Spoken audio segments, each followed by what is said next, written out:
Semangat pagi Sobat Kojar. Sobat Kojar, perkenalkan nama saya Aprilia Hopipa Munaja dari kelas 003 PIP 002 Prodi Pendidikan Ekonomi Fakultas Keguruan dan Ilmu Pendidikan Universitas Pamulang. Pada episode kali ini, saya akan menemani Sobat Kojar pada mata kuliah belajar dan pembelajaran pada materi model PBL Problem Based Learning. Video ini akan tayang selama 12 menit ke depan. Jadi, sahabat Kojar jangan kemana-mana ya. Tetap di Kojar, Peko mengajar. Sobat Kojar, sebelum ke materi inti, mari kita mengulas materi sebelumnya.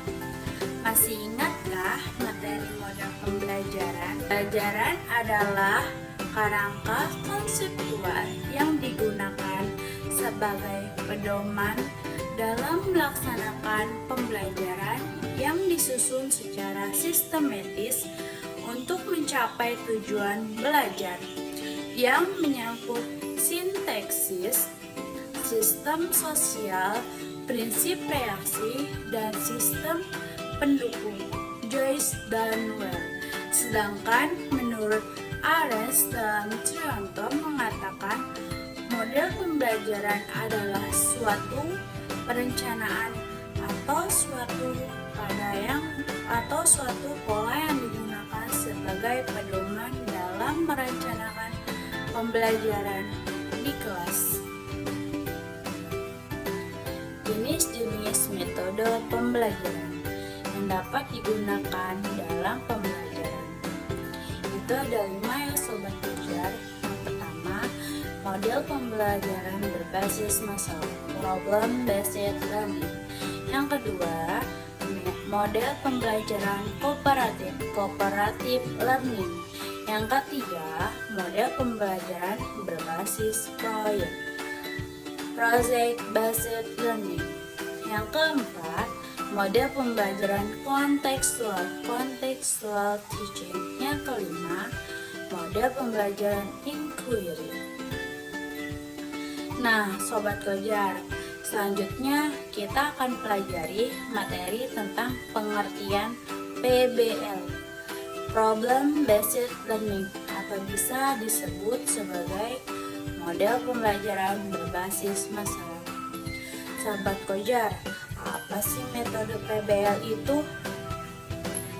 Metode PBL itu menurut Sudirman 2005 mendefinisikan problem based learning atau pembelajaran berbasis masalah sebagai suatu pendekatan pembelajaran menggunakan masalah dunia nyata sebagai suatu konteks bagi peserta didik untuk belajar tentang cara berpikir kritis, dan keterampilan pemecahan masalah, serta untuk memperoleh pengetahuan dan konsep yang esensial dari materi kuliah atau materi pelajaran. Karakteristik model problem based learning itu ada 5 karakteristiknya. Yang pertama, permasalahan menjadi starting point dalam belajar. Yang kedua, permasalahan yang diangkat adalah permasalahan yang ada di dunia nyata yang tidak struktur. Yang ketiga, permasalahan membutuhkan perspektif ganda. Yang keempat, permasalahan menantang pengetahuan yang dimiliki oleh siswa, sikap dan kompetensi yang kemudian membutuhkan identifikasi kebutuhan belajar dan bidang baru dalam belajar. Yang kelima, belajar pengarahan dari menjadi hal yang utama. Langkah-langkah problem based learning. Yang pertama itu ada orientasi siswa pada masalah, menjelaskan tujuan pembelajaran, menjelaskan logistik yang diperlukan, dan memotivasi siswa terlibat pada aktivitas pemecahan masalah. Yang kedua, mengorganisasi siswa untuk belajar. Guru membantu siswa mendefinisikan dan mengorganisasikan tugas belajar yang berhubungan dengan masalah tersebut. Yang ketiga, membimbing pengalaman individual atau kelompok. Guru mendorong siswa untuk mengumpulkan informasi yang sesuai, melaksanakan eksperimen untuk mendapatkan penjelasan, dan pemecahan masalah. Yang keempat, mengembangkan dan menyajikan hasil karya. Guru membantu siswa dalam merencanakan dan menyiapkan karya yang sesuai seperti laporan dan membantu mereka untuk berbagai tugas dengan temannya. Yang kelima, menganalisis dan mengevaluasi proses pemecahan masalah. Guru membantu siswa untuk melakukan refleksi atau evaluasi terhadap penyelidikan mereka dan proses yang mereka lakukan. Sobat Kojar, PBL atau Problem Based Learning itu memiliki kelebihan dan kelemahan. Kelebihan yang pertama, siswa akan terbiasa menghadapi masalah, problem posing, dan tertantang untuk menyelesaikan masalah tidak hanya terkait dengan pembelajaran di kelas, tetapi juga menghadapi masalah yang ada dalam kehidupan sehari-hari. Real world. Yang kedua, menumpuk solidaritas sosial dengan terbiasa berdiskusi dengan teman-teman. Yang ketiga, makin mengakrabkan guru dengan siswa.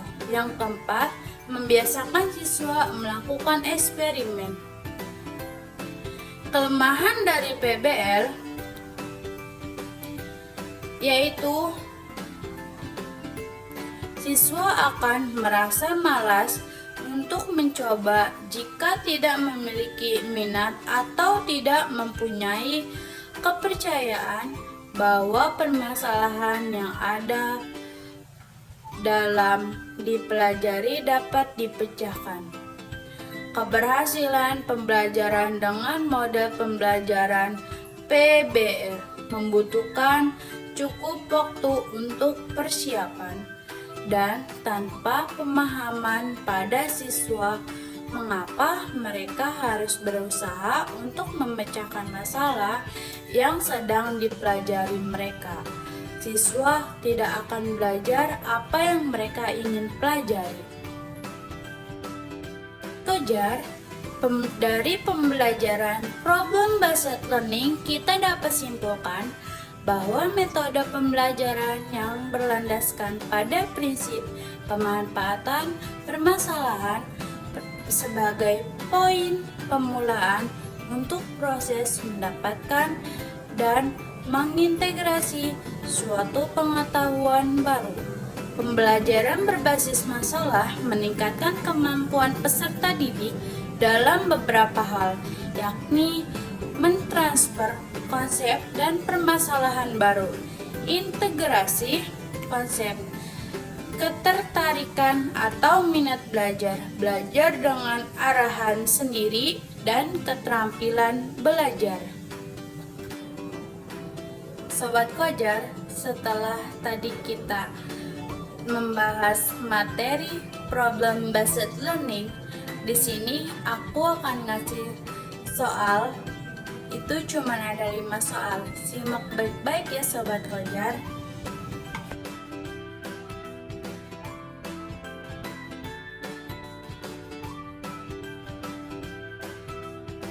Baik Sobat Kojar, saya Aprilia Hobi Pamunaja undur diri sampai berjumpa berikutnya. Jangan lupa komen, like, subscribe. Ya Sobat Kojar, sekian, terima kasih. Wassalamualaikum warahmatullahi wabarakatuh.